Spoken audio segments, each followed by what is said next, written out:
if you're not steady, if you don't have some identity as a business culture already that you have ritualized into your processes. There's a lot of companies that have values, but you wouldn't know it unless you looked at the employee handbook. It never comes up. So it's not really sturdy at the center of things. But if you ritualize those values, then when hard moments come, you lean on them and you make them sort of the more important thing, right? Okay, how do we deal with the animosity between these colleagues over this political issue, given that our value is this? And that gives you a great way to start. Good morning, HR. I'm Mike Coffey, and this is the podcast where I talk to business leaders about bringing people together to create value for shareholders, customers, and the community. Please follow, rate, and review Good Morning HR wherever you get your podcast. You can also find us on Facebook, Instagram, YouTube, or at goodmorninghr.com. There was a time when the expectation that one not discuss politics or religion in the workplace might be honored. But back then, our lives and our workplaces, or at least our worker groups, were typically less demographically diverse than they are today. We were, in the words of today's guest, in our own silos. Today, though, we are much more likely to encounter people with significantly different worldviews. The marketplace of ideas is much larger in our society, but rather than explore other ideas, it often seems that we are more hardened in our own convictions. And just as the ideological divide has widened in the U.S., it has in workplaces as well. In many cases, this has led to distrust and unhealthy conflict in the workplace. And too often, business leaders' well-intentioned responses to this conflict has often been ham-fisted, only exacerbating the problems. Joining me today to discuss how organizations can have healthy dialogue about social and political issues is Monica Guzman. Monica is a journalist and author.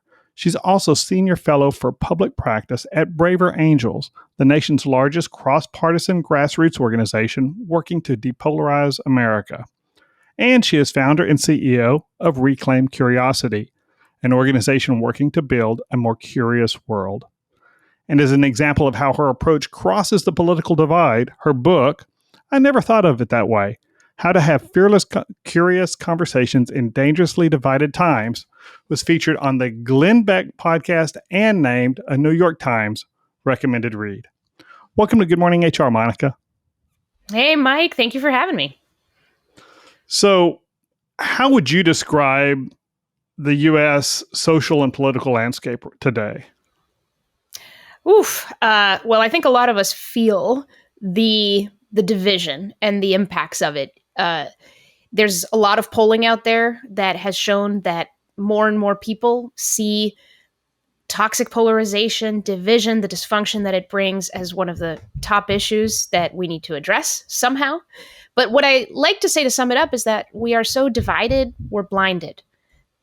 There's also been a lot of research looking at the political divide and showing that when people on one side are asked to guess at the views of the people on the other, we consistently exaggerate. We consistently get it wrong. There's a lot of animosity across that divide.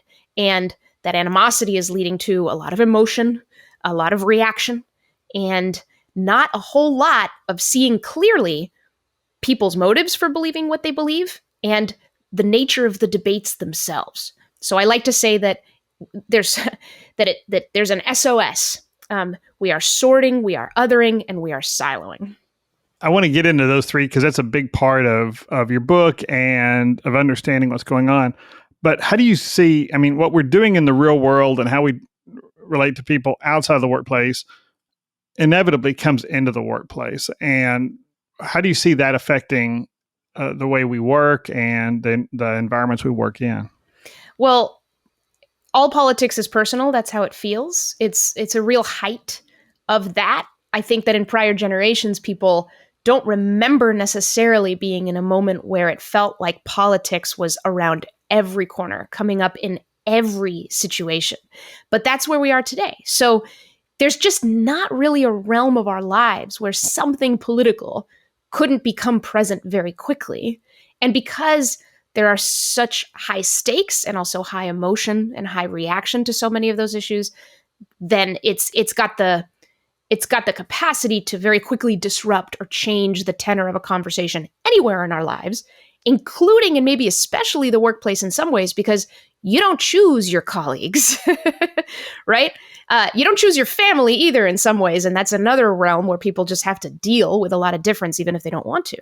But the workplace is another where, the workplace may borrow from a local area and just a bunch of people who have all kinds of different ideas. More frequently, it borrows not even from a local area because a lot of businesses are remote. So you're really drawing from a wide field and lots of different geographies, people in blue states and red states and all of that. So you're throwing together quite a mix. And again, it's not like you can just avoid them. So it's become pretty tense. Yeah, I remember early in my career, which is well over 30 years ago, I was in aerospace at the time of the first Gulf War, and I wasn't on board with the first Gulf War, but you didn't dare say that in that environment because. Well, and I may well have just been othering. I may have been making assumptions about the other, what the rest of my peers were. But I was in, an environment that was part of, for lack of a better term, part of the military industrial complex, and and we directly financially benefited from that. And so I wouldn't have ever mentioned that, or raised those issues.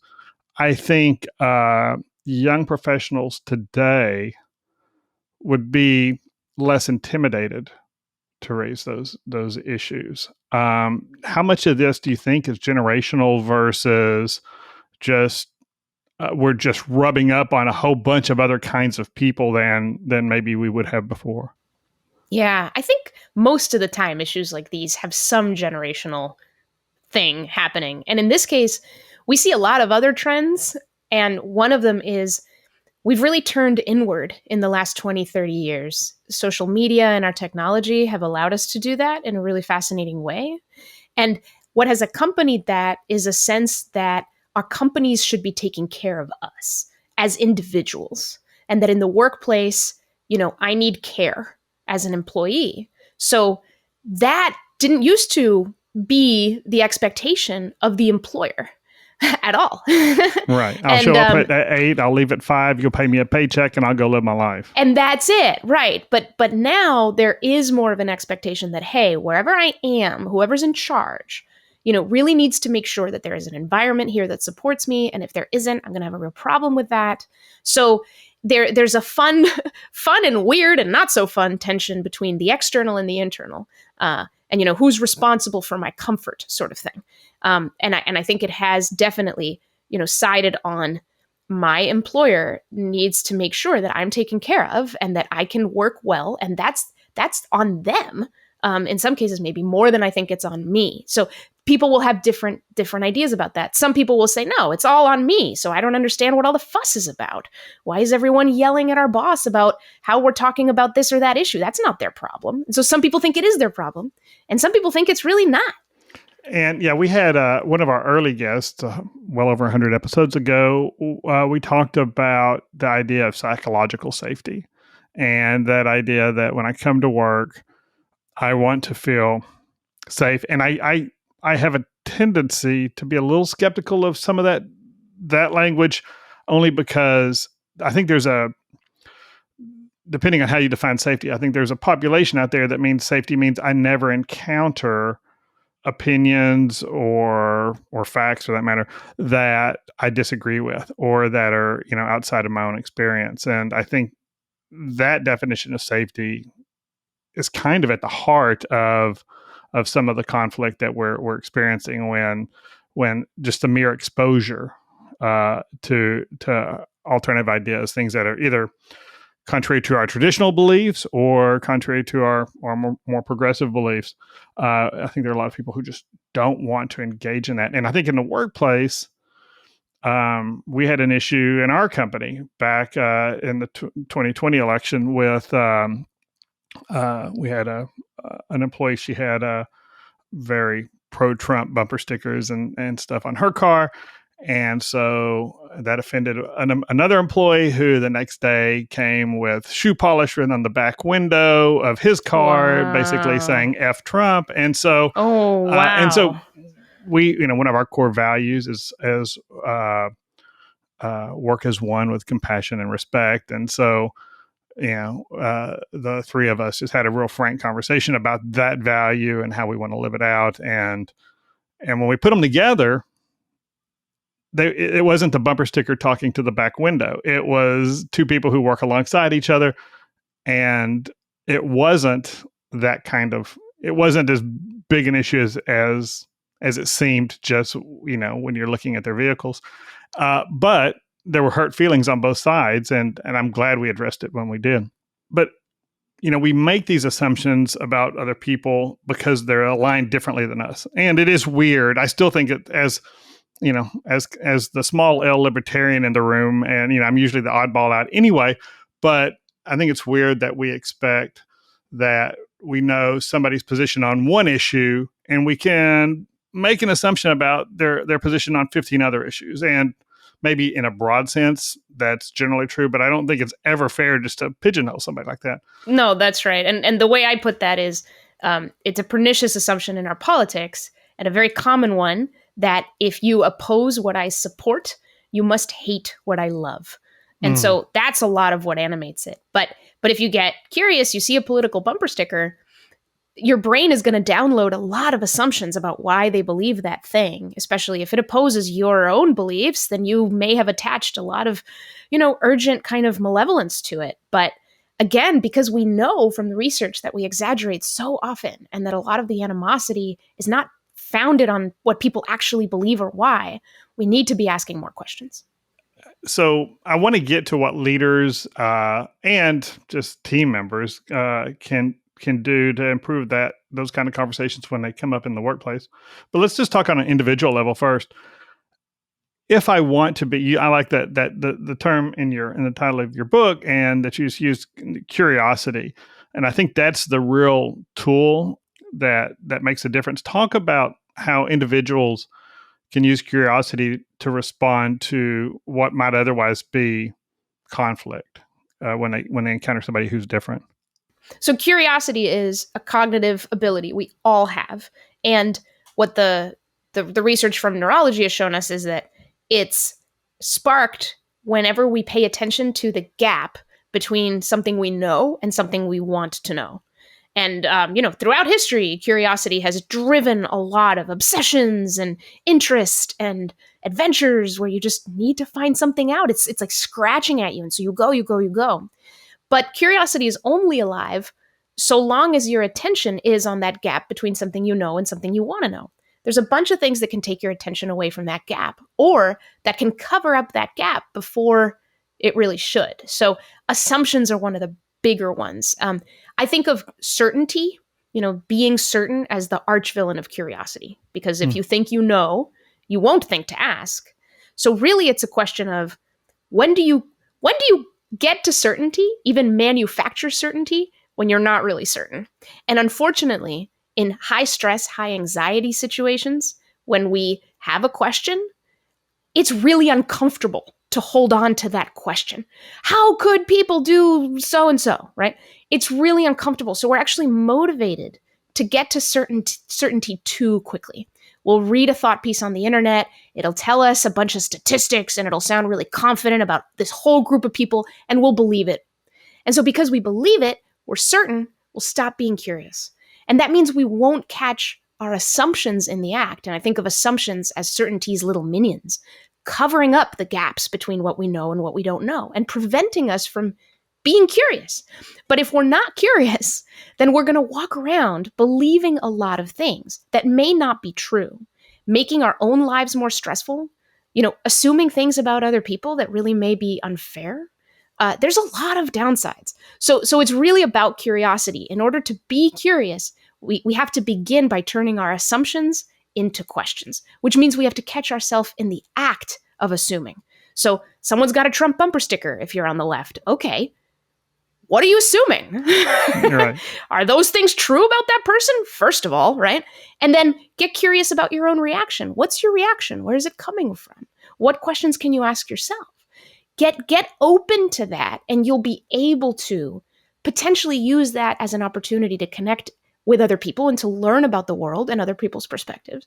Now, that's super tough to do when you hold, beliefs that this other belief is harmful to the world, and we can get to that. That becomes very difficult emotionally to do.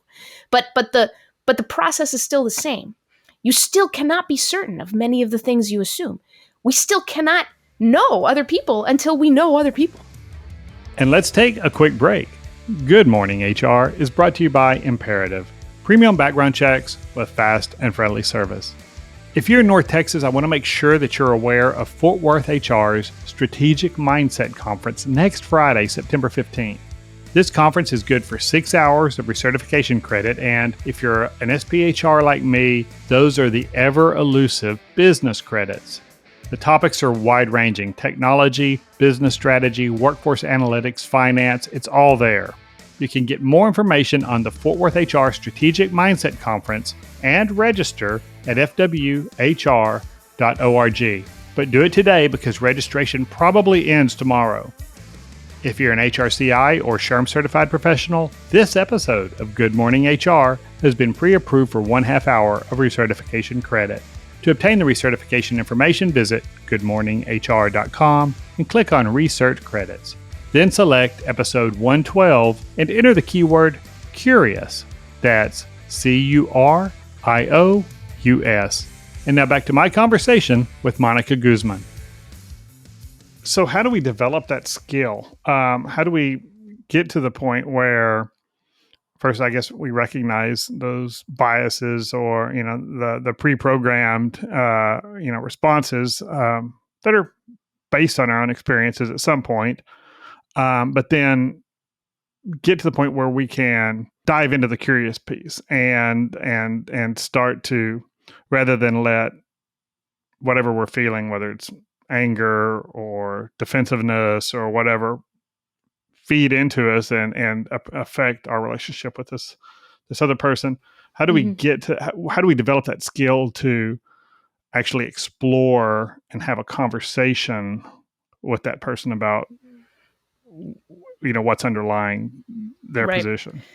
There are many on-ramps. I think one of the first ones, especially as you're kind of beginning this, is to think about another pernicious assumption we make across the political divide, and let's be honest, any disagreement, where we want to believe that the other person is crazy, stupid, or evil.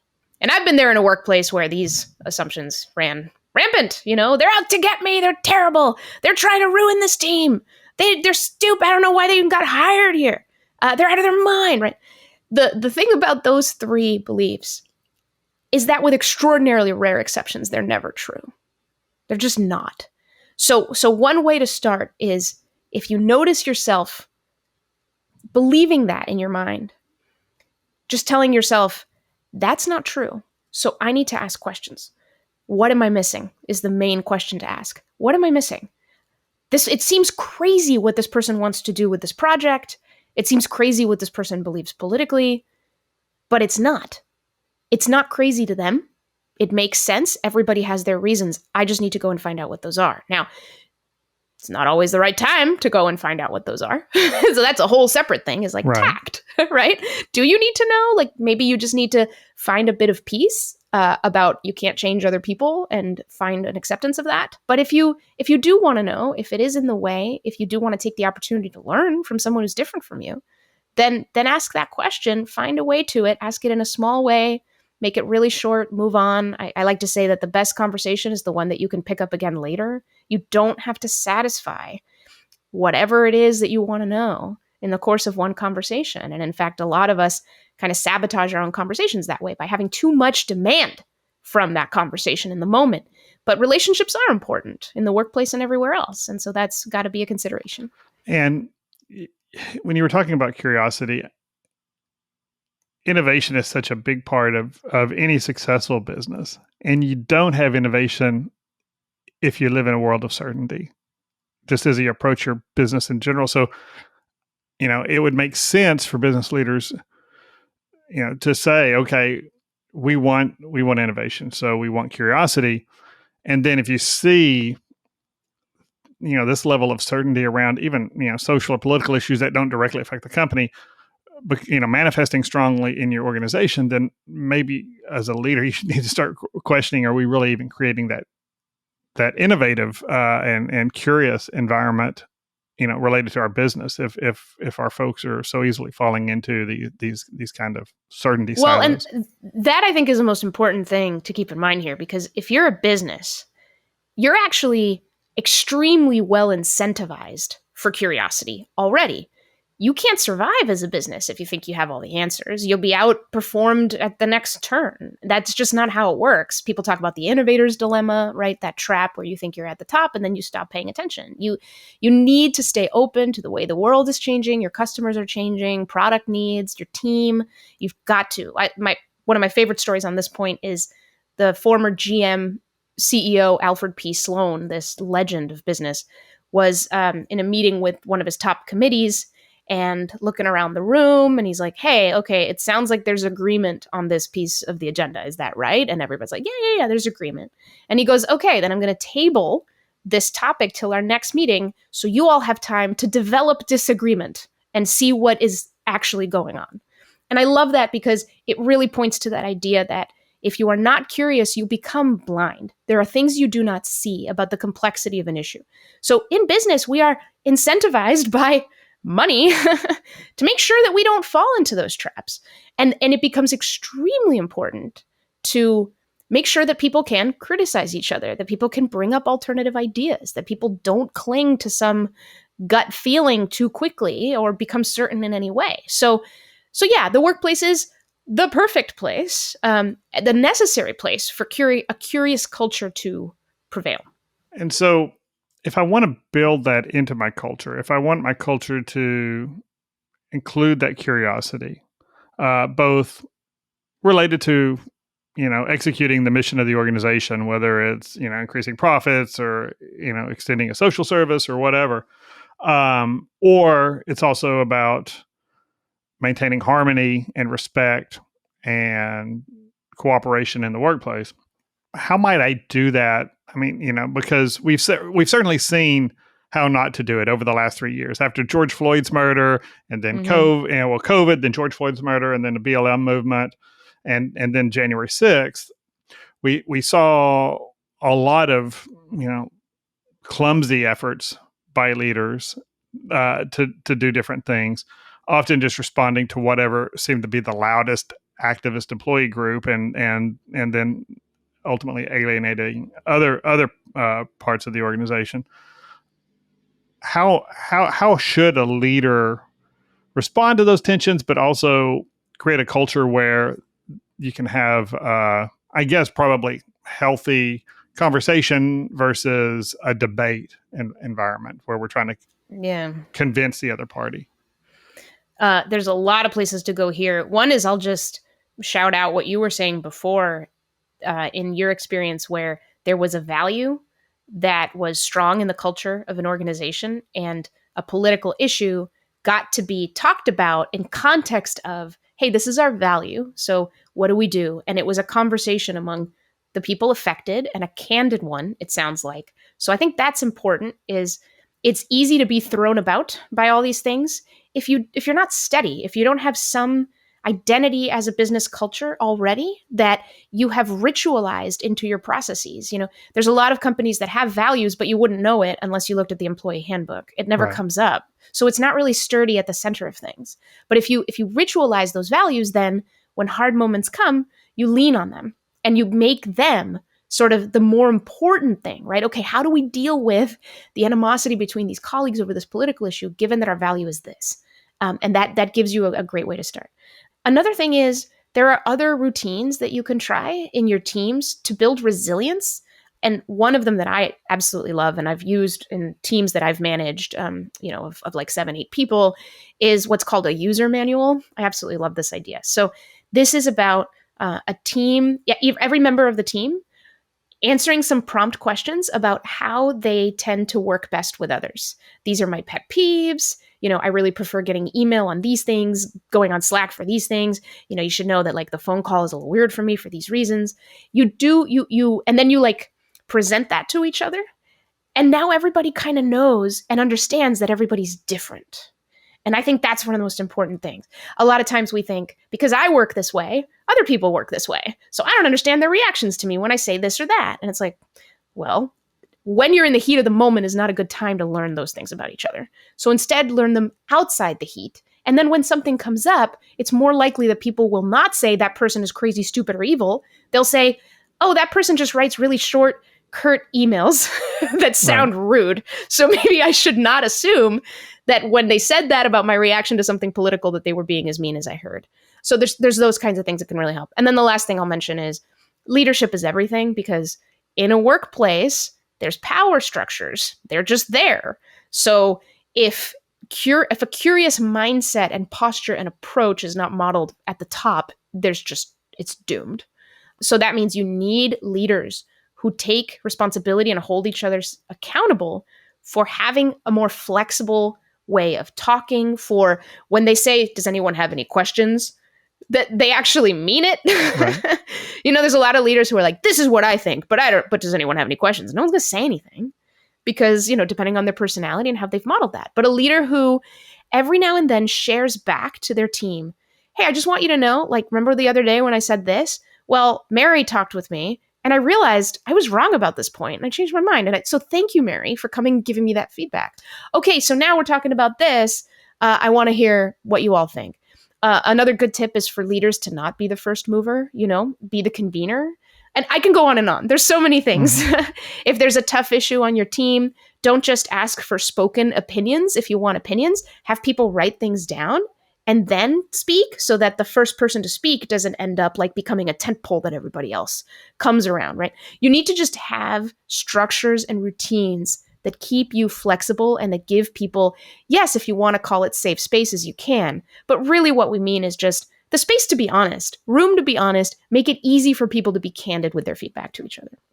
And we're coming up on time with the book and everything and all your other stuff. You've got a tight schedule, but I want to ask, what if I'm a leader who wants to? Certainly, the book is a really good start. But if I'm a leader who wants to hone those skills, develop, so I can model it, develop curiosity, that kind of curiosity-based conversation. Where would I go to engage in that kind of conversation, or to learn how to, to develop those skills?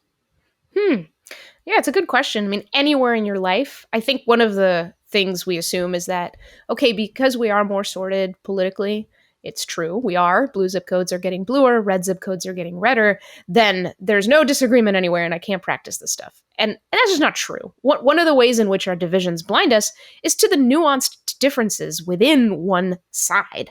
Issues are complex. All of them are.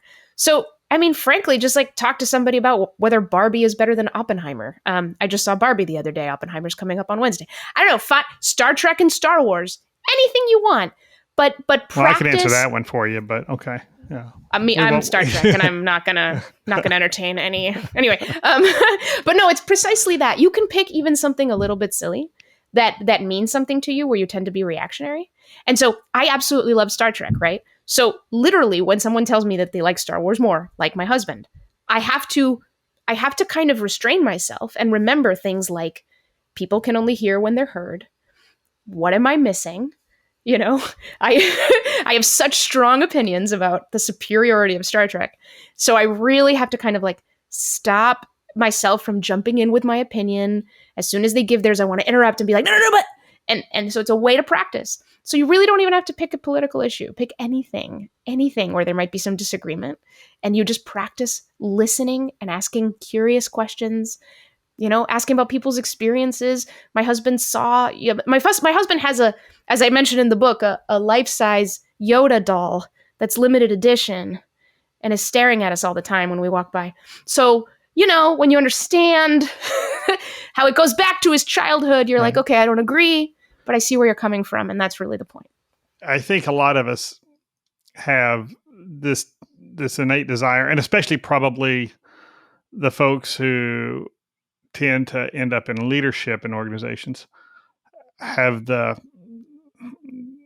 the experience of convincing people they're right and really having that be the objective.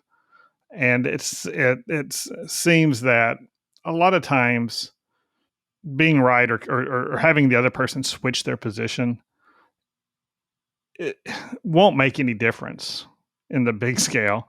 But getting to where we at least understand, or, even if we don't agree with that their 1 + 1, +1, it really equals 2, understanding where they're coming from and showing that respect that you talk about so much, and that curiosity, at least will make the conflict not negative and not disruptive and not painful. Well, not only that, persuasion is all but impossible. True persuasion is all but impossible if you don't understand where they're coming from.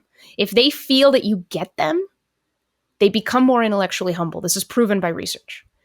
If you do not get them, why even bother trying to change their mind? So understanding is the first step toward persuasion. Always is. Well, that's great. And I so appreciate your time. Thanks for joining us today, Monica. Yeah, thank you, Mike. This was a lot of fun. Thanks. And thank you for listening. You can comment on this episode or search our previous episodes at goodmorninghr.com or on Facebook, Instagram, or YouTube. And don't forget to follow us wherever you get your podcast. Rob Upchurch is our technical producer, and you can reach him at robmakespods.com. And thank you to Imperative's marketing coordinator, Marianne Hernandez, who keeps the trains running on time. And I'm Mike Coffey. As always, please don't hesitate to reach out if I can be of service to you personally or professionally. I'll see you next week, and until then, be well, do good, and keep your chin up.